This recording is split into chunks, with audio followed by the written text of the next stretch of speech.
Hey everyone, before I dive into this story, please hit that subscribe button and join the channel. Your support means the world and keeps me sharing these real, raw experiences. Let's get into it. I never thought a simple mistake could unravel my life so completely. It started with a password, one I'd used for years across multiple accounts.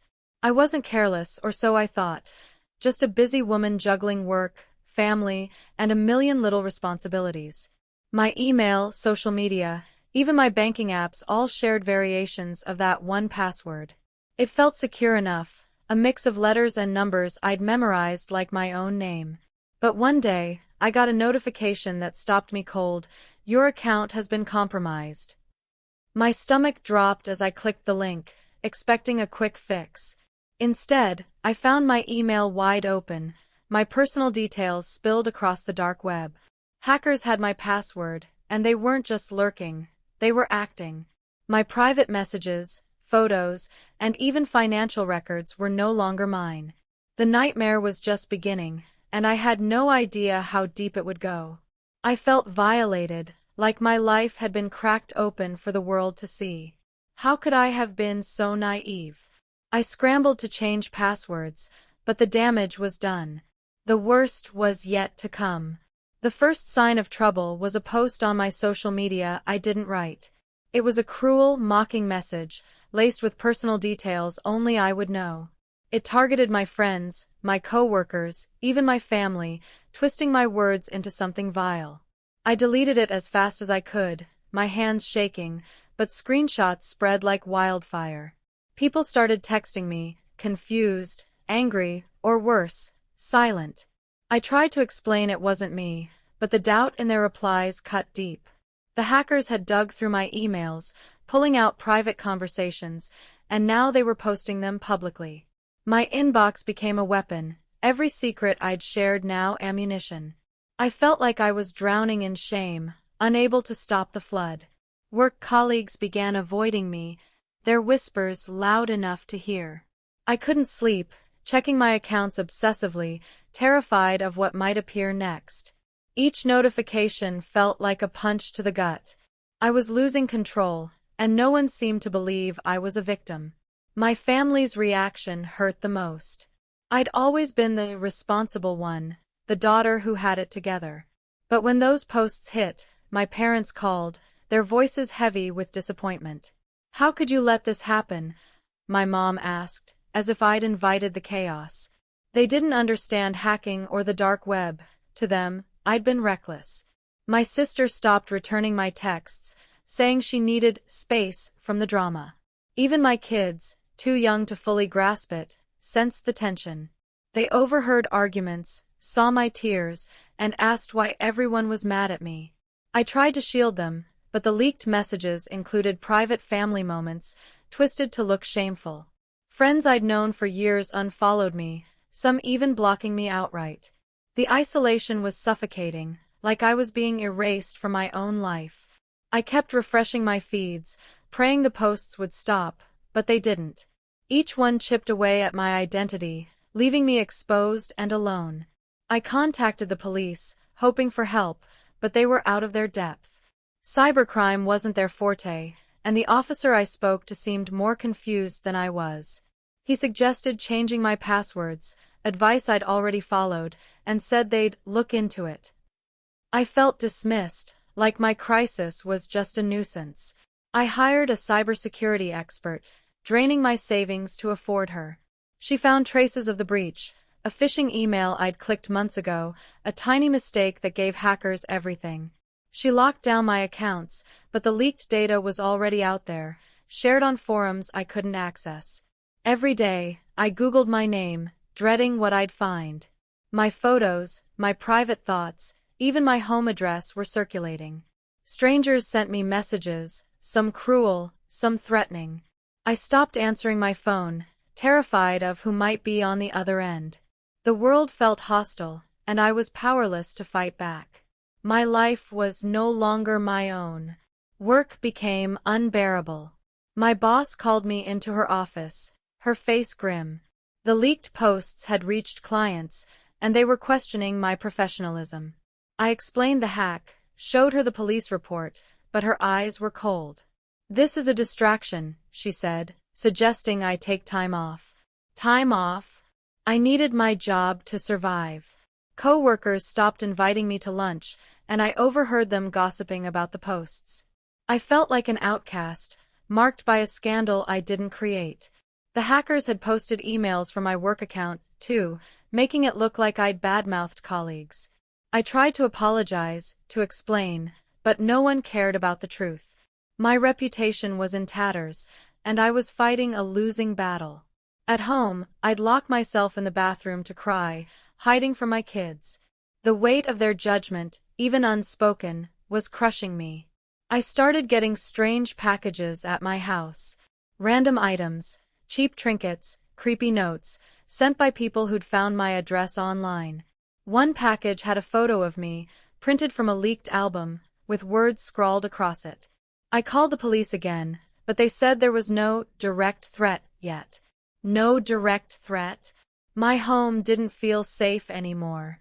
I installed cameras, changed my locks, and barely slept. Every creak in the house made me jump, convinced someone was outside. My kids noticed my paranoia and started acting out, sensing my fear. I couldn't tell them the truth. How could I explain this to a 6-year-old? My parents suggested I move, but I couldn't afford it. The hackers had frozen my bank accounts briefly, and though I'd regained access, the financial strain lingered. I felt trapped, like a prisoner in my own life, with no escape in sight. The online harassment grew worse. Trolls found my leaked photos and turned them into memes, spreading them across platforms. I reported them, but the posts kept popping up faster than I could flag them. My face was everywhere, mocked and distorted. I stopped going online, but that didn't stop the notifications. Friends sent me screenshots, thinking they were helping, but each one was a fresh wound. I deactivated my accounts, hoping to disappear, but the damage was done. My name was tied to the scandal, and Google made sure it stayed that way. I felt like I was being punished for existing. Even my therapist, who I started seeing to cope, struggled to understand the scope of the violation. She suggested staying off the internet, as if that was possible in my world. I needed answers, not platitudes, but no one had them. My kids' school became another battleground. Other parents had seen the posts, and suddenly my children were the hackers' kids. Playdates stopped, and birthday party invites dried up. My daughter came home crying, saying her friends wouldn't talk to her. I wanted to scream, to confront those parents, but I was too ashamed. I felt like I'd failed my kids, dragging them into my mess.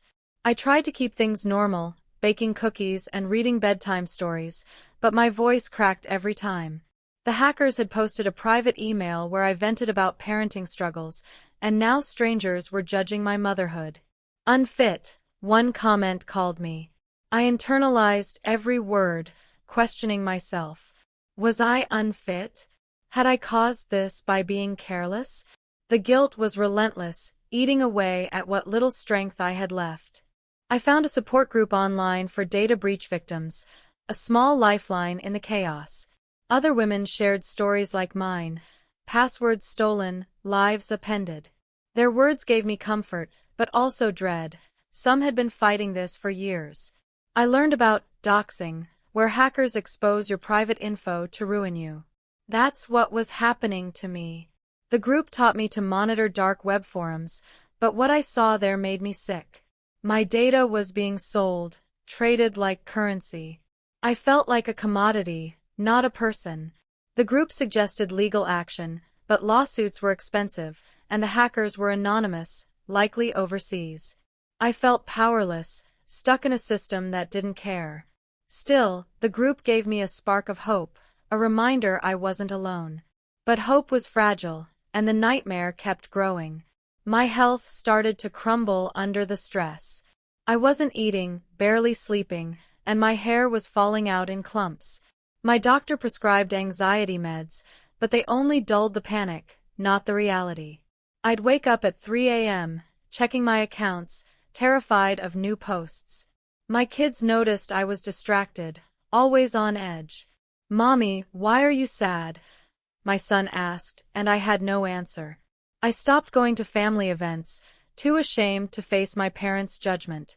They'd softened a bit, but their questions still stung. Why didn't you protect yourself better? I wanted to scream that I didn't know how, that no one teaches you this. The hackers had taken my privacy, but the world's reaction took my dignity. I was a shadow of myself, fighting to survive a nightmare I couldn't wake up from. I tried to rebuild, starting with my online presence. The cybersecurity expert helped me set up two-factor authentication and stronger passwords. It felt like locking the barn door after the horse was gone, but I had to try. I created new accounts, avoiding my real name, but the internet never forgets. Old posts kept resurfacing, shared by people who didn't know the truth. I begged platforms to remove them, filing report after report, but it was like shouting into a void. My name was still out there, tied to lies and shame. I stopped telling people what happened, tired of their pity or disbelief. Even my closest friends drifted away, unsure how to handle my drama. I felt like a pariah, marked by a mistake I couldn't undo. The hackers had won, and I was left picking up the pieces. My kids became my anchor, the only reason I kept going. I'd look at their faces and promise to fight harder, to be the mom they deserved. But it was tough when I could barely function. I started homeschooling them, unable to face the school's gossiping parents. It was exhausting, balancing lessons with my job, but it gave me purpose. I'd read them stories at night, pretending everything was fine, but my daughter saw through me. "Are we in trouble?" she asked one night, her eyes wide. I hugged her, lying that we'd be okay, but I wasn't sure. The hackers had posted more emails, this time about my finances, making me look reckless. Creditors called, questioning my stability. I was drowning in debt and fear, but I couldn't let my kids see me break. The harassment didn't stop, even after months. I'd get emails from strangers, some offering help for a fee, others just taunting me. One sent a link to a site hosting my leaked photos, demanding payment to take it down. I didn't pay. My expert warned it was a scam, but the site stayed up. I felt like I was being stalked, watched by invisible eyes. I stopped going out, afraid someone would recognize me from the posts. My world shrank to my house, my kids, and my laptop, where I fought an endless battle. I installed VPNs, encrypted everything, but the fear lingered. What if they never stopped? What if this was my life now? I missed the woman I used to be, confident and carefree. She was gone, replaced by someone scared of her own shadow. My family started to come around, but it was slow. My mom apologized for her harsh words, admitting she didn't understand cybercrime. My dad sent me articles about data breaches, trying to help. It was something, but the distance remained. They couldn't grasp the violation of having your life exposed, judged by strangers. My sister reached out, saying she'd been overwhelmed but wanted to support me. We cried together over the phone, a small step toward healing.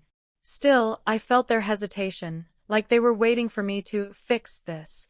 I wanted to scream that I was trying, that I was doing everything I could. The support group kept me sane, their stories mirroring mine. We shared tips, vented, and reminded each other we were more than our breaches. But the pain was always there, a constant ache. Work didn't get better. I was passed over for a promotion, and though no one said it, I knew why.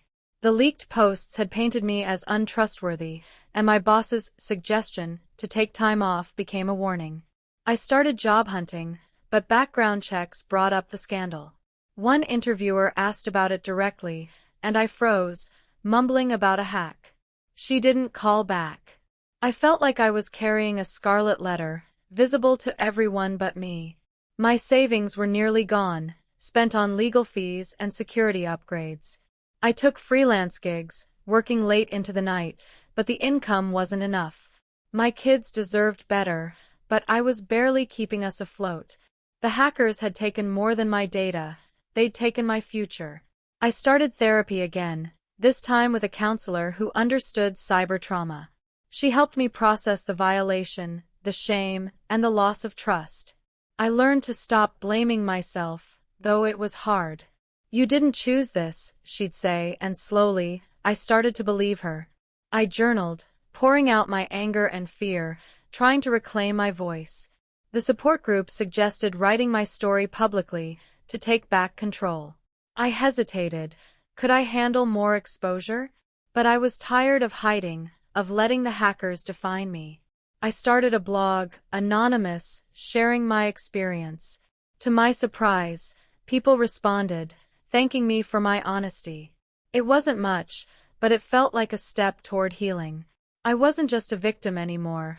I was a survivor, fighting back. My kids started to heal, and that gave me hope. I was honest with them, in an age-appropriate way, about what happened. "Someone stole Mommy's private stuff," I explained, "but we're strong and we'll get through it." My daughter drew me a picture of us as superheroes, and I cried, hanging it on my fridge. We started family nights, board games and laughter, rebuilding our bond. I still worried about their future, how this might follow them, but I focused on the present. They deserved a mom who could smile, who could be there. I wasn't that mom yet, but I was trying. The school agreed to let them return, and I worked with teachers to ensure their safety. It wasn't perfect, but it was progress, a flicker of normalcy. The harassment slowed, but it never stopped. A new post would appear every few weeks, a reminder of my vulnerability. I learned to ignore them, to focus on what I could control. My blog grew, connecting me with others who'd survived similar nightmares. We shared resources, like how to scrub your data from search engines or report illegal sites. I wasn't an expert, but I was learning, and that felt powerful. I started speaking at local events, anonymously, about cyber safety. People listened, asked questions, and thanked me. For the first time, I felt like my pain had purpose. I wasn't whole, but I was moving forward, one small step at a time. The hackers hadn't broken me, though they'd come close. My family and I grew closer, rebuilding trust. My parents visited, bringing groceries and hugs, and we talked openly for the first time. They admitted they'd been scared, unsure how to help. I forgave them, knowing they'd done their best. My sister became my rock, checking in daily, even helping with my kids. We were a team again, and that meant everything. I still carried the weight of the breach, but their support lightened it. I started to believe I could reclaim my life, piece by piece. The nightmare wasn't over, but I was stronger, more aware. I'd learned to protect myself, to guard my data like a treasure. The hackers had taken so much, but they couldn't take my resilience. I found a new job, a small startup that didn't care about my past. They valued my skills, not the scandal, and it felt like a fresh start. I was cautious, using a pseudonym online and keeping my personal life offline. My coworkers were kind, and though I didn't share much, I felt included. The pay wasn't great, but it was enough to stabilize us. I started saving again, dreaming of a future where my kids could thrive. The fear lingered, but it didn't control me anymore. I checked my accounts less obsessively, trusting my new security measures. The blog became a side hustle, a way to help others while healing myself. I wasn't the woman I'd been before the hack, but I was someone new, stronger, wiser, and determined. The online world felt less hostile as I learned to navigate it. I used tools to monitor my data, getting alerts if my name appeared on shady sites. It wasn't foolproof, but it gave me control. I taught my kids about internet safety, turning my pain into their strength. Never reuse passwords, I'd say, and they'd nod, absorbing the lesson. I became an advocate, joining online campaigns for better cyber laws. My voice mattered, even if it was small. The support group grew, and we started a podcast, sharing our stories anonymously. Listeners reached out, saying we'd help them feel less alone. I cried reading their messages, remembering my darkest days. I wasn't fixed, but I was helping others, and that was enough. The hackers faded into the background, their power over me waning. I still got the occasional cruel message, but I deleted them without reading. They didn't deserve my energy. My blog gained traction, and I started earning from ads, a small but meaningful win. I used the money to take my kids on a trip, our first in years. We laughed, played, and forgot the chaos for a while. I took photos but kept them offline, cherishing the moment privately. My family noticed the change in me, commenting on my smile. I wasn't fully healed, but I was living again, not just surviving. The nightmare had shaped me, but it didn't define me. Hoping for a miracle. I didn't find one, but I found strength I didn't know I had. I reconnected with old friends, the ones who'd stuck by me. We 25. We'd sit together, sipping coffee, laughing about the past. It wasn't perfect, but it was healing, a reminder of who I was before the hack. I told them the truth, and their support was unwavering, a balm to my wounds. My blog became a platform for change, inspiring others to protect themselves online. I spoke at more events, my voice growing stronger. The fear was still there, but it no longer ruled me. I was rebuilding my life, one connection at a time. The hackers had tried to break me, but I was stronger than their cruelty. My story was mine again, and I was telling it on my terms. My kids were thriving, their confidence returning. They made friends at school, and I watched them play, my heart full. I still worried about the future, but I focused on the present, on their laughter. I taught them resilience, sharing bits of my journey in ways they could understand. We're tougher than the tough stuff, I'd say, and they'd giggle, believing it. My parents became my cheerleaders, proud of my advocacy work. My sister and I planned a family vacation, a symbol of our renewed bond. The internet was still a minefield, but I navigated it with care, teaching others to do the same. My blog's community grew, a network of survivors supporting each other. I was no longer a victim. I was a leader, helping others rise above their pain. The legal fight remained stalled, but I didn't let it consume me. I focused on what I could control: my family, my work, my voice. The Support Group's podcast took off, reaching thousands. We shared practical tips, like using password managers and avoiding phishing scams. I felt proud, knowing I was making a difference. My new job gave me purpose, a chance to rebuild my reputation. I started mentoring younger women in tech, teaching them to stay safe online. The hackers were still out there, but they were shadows, not giants. I checked my data less often, trusting my systems. My life was mine again, and I guarded it fiercely. The nightmare was a scar, not an open wound. I started dating again, cautiously, but with hope. He was kind, understanding my hesitance, and didn't push for details. I told him about the hack when I was ready, and he listened, holding equals my hand. It felt like a victory, letting someone new in. My kids liked him, their smiles a sign I was doing something right. I kept blogging, my posts now less about pain and more about empowerment. Readers called me inspiring, a word I'd never associated with myself. I was still healing, but the progress was real. My family planned more gatherings, rebuilding traditions we'd lost. The internet was a tool now, not a threat. I'd turned my pain into purpose, and that felt like defiance. The harassment was rare now, just echoes of the past. I'd learned to let it roll off me, focusing on my growth. My kids were my joy, their resilience mirroring mine. We'd dance in the living room, singing off-key, and I'd feel whole. My blog led to a book deal, a chance to tell my story wider. I was nervous but excited, ready to own my narrative. My family cheered me on, their pride a light in the dark. I spoke at conferences, my voice steady, sharing lessons hard-won. The hackers had lost their grip on me. I was living proof that you could rise above. My life was full again, not perfect, but mine. I started teaching my kids to code, turning fear into curiosity. They loved it, their eyes bright as they built simple games. I saw their strength, the same spark I'd found in myself. My blog's community became a family, supporting each other through breaches and betrayals. I mentored more women, helping them navigate the digital world safely. My new relationship grew stronger, built on trust and patience. My parents called me their hero, a title I was starting to believe. The nightmare was a memory, not my reality. I checked my accounts rarely, confident in my defenses. I was a survivor, a teacher, a mom, a woman who'd reclaimed her life. Looking back, I see how far I've come.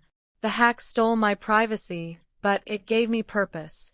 I'm not the woman I was, and that's okay. She was strong, but I'm stronger. My kids are growing, fearless. If you've been moved by my story, please subscribe to the channel and share it with others. Your support helps me keep telling these stories and empowering others to take control of their digital lives. Let's stay strong together.